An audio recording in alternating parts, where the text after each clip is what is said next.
প্রিয় শিক্ষার্থী, আসসালামু আলাইকুম। আজকে আমি তোমাদের সাথে তোমাদের বাংলা বইয়ের 30 নম্বর পেজে তোমাদের যে কাজটা রয়েছে ইনশাল্লাহ সেটাই দেখাবো। এবং এইটা হলো 2.2.2-এ বলা হচ্ছে ভাষারূপের পরিবর্তন। এখানে দেখো বলা হচ্ছে ফেরা ফেরা যে গল্প রয়েছে, আশা করছি তোমরা পড়েছো। ফেরা গল্পের কথোপকথনে ব্যবহৃত 10টি বাক্য নিচের ছকের বাম কলামে লেখো এবং ডান কলামে বাক্যগুলোর প্রমিত রূপ নির্দেশ করো, মানে লিখতে হবে। একটি নমুনা নিচে দেওয়া হলো। কাজ শেষে সহপাঠীদের সঙ্গে উত্তর নিয়ে আলোচনা করো এবং প্রয়োজনে সংশোধন করো। মানে এখানে তোমাদের এই যে গল্প ফেরা যে গল্প, এই গল্প থেকে 10টি আঞ্চলিক শব্দ লিখতে হবে। আমরা জানি ফেরা গল্পে প্রচুর পরিমাণে আঞ্চলিক শব্দ ব্যবহার করা হয়েছে এবং বাক্য ব্যবহার করা হয়েছে। তার মধ্যে থেকে তোমাদেরকে 10টি লিখতে বলা হচ্ছে এবং এই 10টি লেখার পরে সেটার প্রমিত রূপ এখানে লিখতে হবে। যেমন একটা রয়েছে যে এতদিন কনে ছিলি বাপ, ঠিক আছে? তো এই কথাটা আঞ্চলিক ভাষায় বলা হয়েছে, তাহলে প্রমিত রূপটা কেমন হবে? এতদিন কোথায় ছিলি বাবা। তার মানে এই যে কনে কনে এটা হলো আঞ্চলিক শব্দ, এইটার প্রমিত রূপ হলো কোথায়। এবং বাপের আঞ্চলিক এটা হলো বাপ এবং প্রমিত রূপ হলো বাবা। তার মানে এভাবে আমাদের এখনও 10টা লিখতে হবে। তো আমি তোমাদের জন্য এখানে অলরেডি সেটা লিখেছি। আশা করছি ভিডিওটা তোমাদের প্রত্যেকের জন্য হেল্পফুল হবে। তো প্রমিত শব্দটা কি? দেখো, কোনো ভাষার সর্বজনীন স্বীকৃত রূপ, মানে সমস্ত জায়গায় গ্রহণযোগ্য, সেটা হলো মান্য বা প্রমিত। তো এখানে দেখো আমি লিখেছি এবং মার্ক করে দিয়েছি। প্রথমটা করে দেওয়া রয়েছে, এখন আমরা এখান থেকে দেখব। আমি তোমাদের জন্য 12টা দিয়েছি, এর মধ্যে থেকে তোমরা 10টি লিখবে। দেখো 1 নম্বর, আলেফ নিজেও কোনোদিন ভালো করে দেখেনি। এখানে আঞ্চলিক ভাষা হলো কোনোদিন, তাহলে এইটার পরিবর্তে আমাদের লিখতে হবে আলেফ নিজেও কখনো। কখনো হলো এই কোনোদিনের প্রমিত রূপ, কখনো ভালোভাবে। এবং এই যে ভালো করে, এটাও একটা আঞ্চলিক ভাষায় বলা হয়েছে, এইটার প্রমিত রূপ ভালোভাবে। তার মানে আলেফ, এই যে আলেফ নিজেও কখনো ভালোভাবে দেখেনি। এরপরে আমি যুদ্ধে গিয়েলাম কেন।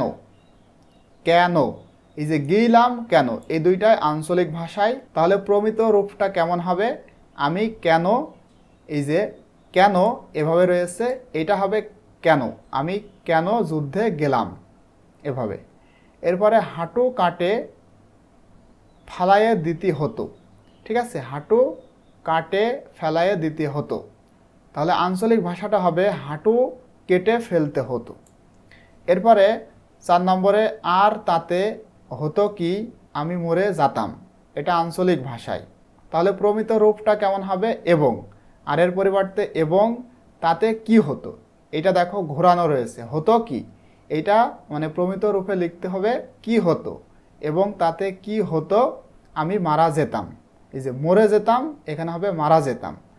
এরপরে 5 নম্বরে, হাসতে হাসতে এই কথা বলতে গিয়ে আলেফের আমিনের কথা মনে পড়ে গেল। এই যে বলতে গিয়ে, তাহলে এইটা প্রমিত রূপে হবে হাসতে হাসতে এই কথা বলার সময় আলেফের আমিনের কথা মনে পড়ে গেল।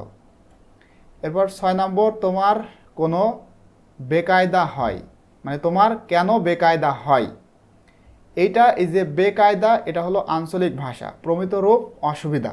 তাহলে তোমরা লিখবে তোমার কোনো অসুবিধা হয়, মানে প্রশ্ন করা হচ্ছে তোমার কোনো বেকায়দা হয়। এখানে বলা হচ্ছে তোমার কোনো বেকায়দা হয়, মানে তোমার কোনো অসুবিধা হয়, তোমার কোনো অসুবিধা হয়।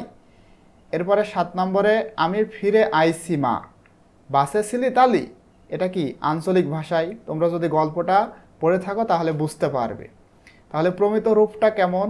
আমি ফিরে এসেছি মা, এই যে আইসি পরিবর্তে এসেছি, তুমি কি বেঁচে ছিলে, প্রশ্ন করা হচ্ছে।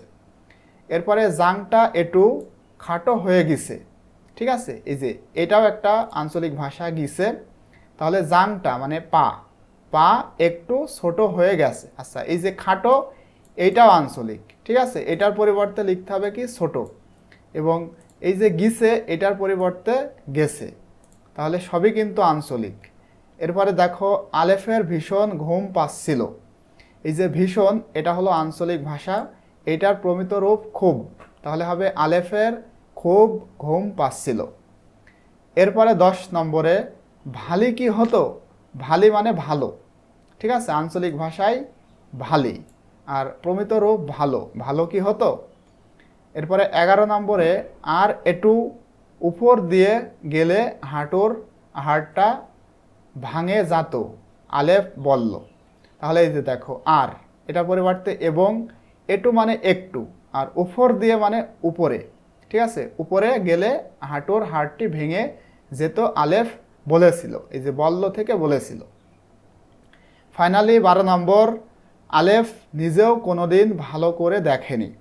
তাহলে এইটার প্রমিত রূপটা কি হবে? আলেফ নিজেও কখনো ভালোভাবে দেখেনি। কোনোদিন থেকে কখনো, আর ভালো করে থেকে ভালোভাবে।